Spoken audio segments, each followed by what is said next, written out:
Boa noite, alunos do segundo ano A, B, C, D e E do Colégio Lísio Ferreira da Costa. Hoje eu vou retomar os conteúdos que eu tinha feito na aula do Meet com vocês, tá? E para aqueles que realmente não assistiram a aula, né? Estou gravando essa aula para que vocês possam, de fato, ter, né, o conteúdo da prova.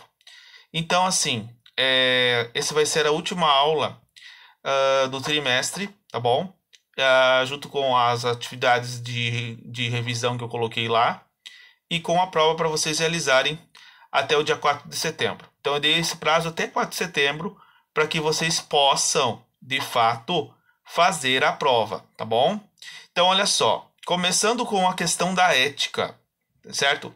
A ética, onde ela começa? Ela começa lá na Grécia Antiga, né? Quando nós tínhamos, por exemplo, os homens livres, né, que decidiam as questões políticas na sociedade, né? Que eu lembro que eu comentei com vocês várias vezes de que eram somente os homens que administravam as cidades. As mulheres não participavam das decisões, né? Então, o primeiro pensador lá da Grécia Antiga que vai retratar sobre a ideia de consciência grega vai ser Sócrates. Sócrates vai dizer que todos nós tínhamos a capacidade de conhecer as coisas e conhecermos a nós mesmos. E nós mesmos poderíamos exercer dentro da sociedade a nossa ética e a nossa moral, né? Pela nossa prática e pela nossa ação. Então isso foi colocado como sendo o pai da moral, não? Mais tarde Platão tentou criar uma justiça, né? Uma justiça em sociedade, dizendo que uma cidade só seria ética se todas as pessoas da cidade fossem de fato que as pessoas seriam éticas. Ou seja, a ideia de que o rei tinha que ser filósofo, a sociedade tinha que ser organizada em classes sociais e cada classe teria que fazer a sua função. Ou seja, a ética era exercida naquele que buscava o bem, né? Então, poucos realmente conseguiam buscar essa ética, que eram aqueles pensadores, aqueles filósofos que saíam do mundo da caverna, né? Toda a ideia de Platão está fundamentada na ideia da alegoria da caverna.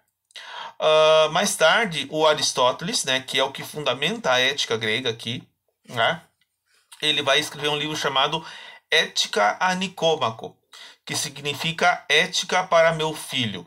Nesta ética, ele vai dizer que toda ética só é exercida a partir da prática da virtude.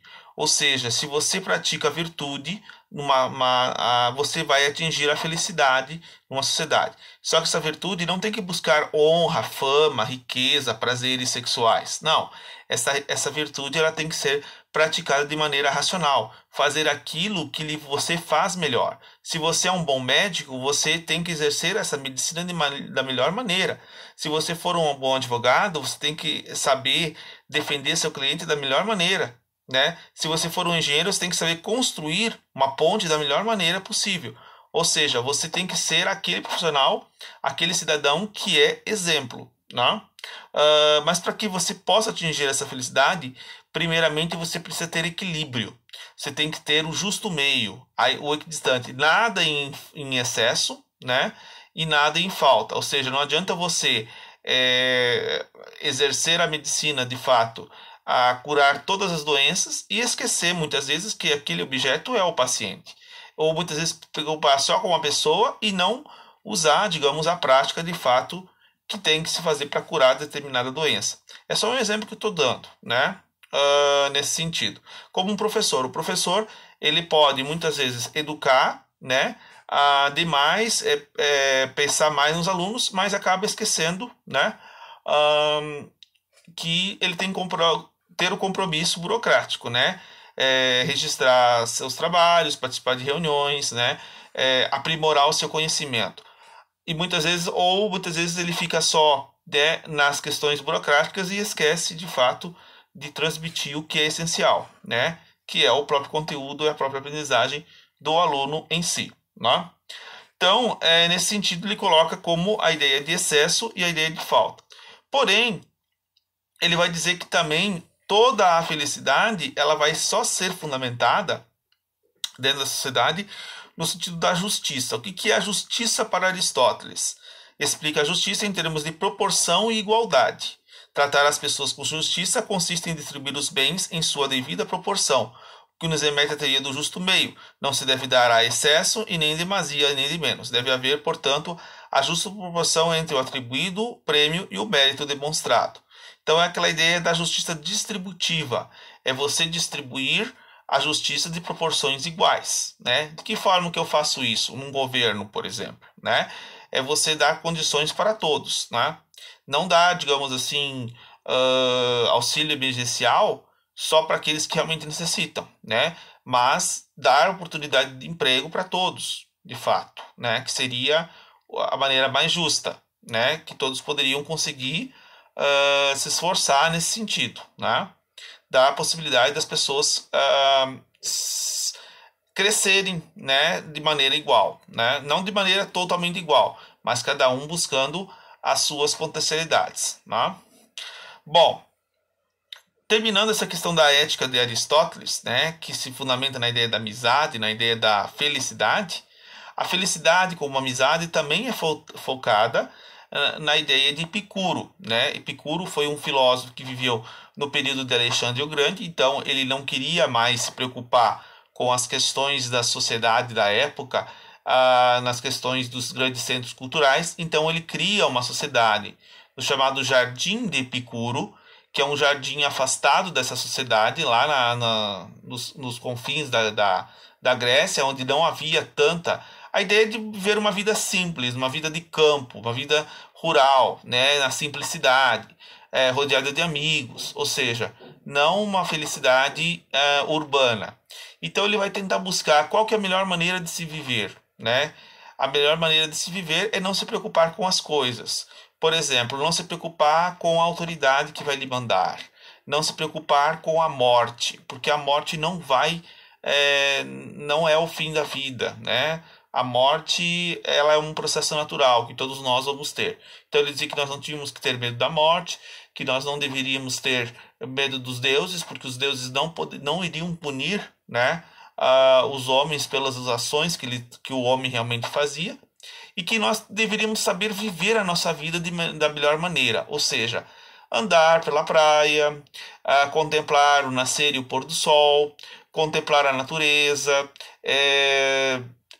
sair com os amigos, passear no parque, ir a um cinema, né? Tudo isso, né, era uma prática de vivência, de saber viver a vida, né? E por último ele falava que para que você possa ser feliz até mesmo estando doente, você tem que lembrar nos momentos em que você era uma pessoa saudável, né? Aí você vai conseguir enfrentar a sua verdadeira angústia, né? Que ele chamava de fim do sofrimento da dor, o que ele vai chamar de ataraxia, né? O abafamento da dor, pensando nos momentos de prazer. Então esse prazer não é o prazer sexual, da fama, da riqueza, também como criticava o Aristóteles, mas sim o prazer da simplicidade, da amizade, né? Da felicidade nas coisas simples, não nas coisas relacionadas à ideia do consumo, né? Outro pensador que eu vi com vocês foi o Kant, né? O Kant foi aquele autor lá que escreve a chamada Crítica da Razão Pura, né? Onde ele faz um julgamento do pensamento, né? Ele junta duas grandes teorias filosóficas. A primeira era o racionalismo, né? De que você nascia com o pensamento já pronto dentro de você, penso, logo existo, do René Descartes, né? E o empirismo, que dizia que nós adquirimos o conhecimento pelas experiências, pelos nossos sentidos, que seria o tato, o paladar, né? A ideia da visão, da audição, é a partir desses sentidos que faz com que nós aprendemos as coisas, né? Aprendemos a adquirir o conhecimento através disso. Então ele bota a razão num tribunal, diz até onde que você consegue conhecer as coisas. Como que eu posso processar, digamos, a ideia de um pensamento dentro da minha cabeça? Como é que eu entendo um livro? Não posso olhar o livro só por letras e figuras. Para eu poder compreender esse livro, eu tenho que ler ele, né? Aí eu vou tentar entender lá dentro, no meu processador, o que de fato é a coisa, né? É como um computador. O computador é uma parte do nosso cérebro, né? O celular também. Ou seja, você bota dados ali dentro, né? e basicamente a partir destes dados, o que vai acontecer? Esses dados vão ser processados. E ao ser processados esses dados, basicamente vão dar uma ideia dentro de você. Então, a base do computador, a cérebro do computador, é como se fosse uma parte do nosso cérebro também, né? Que está ali processando alguma coisa, né? Adquirindo alguma coisa para ser processada. E ele vai chegar a três situações. A ideia de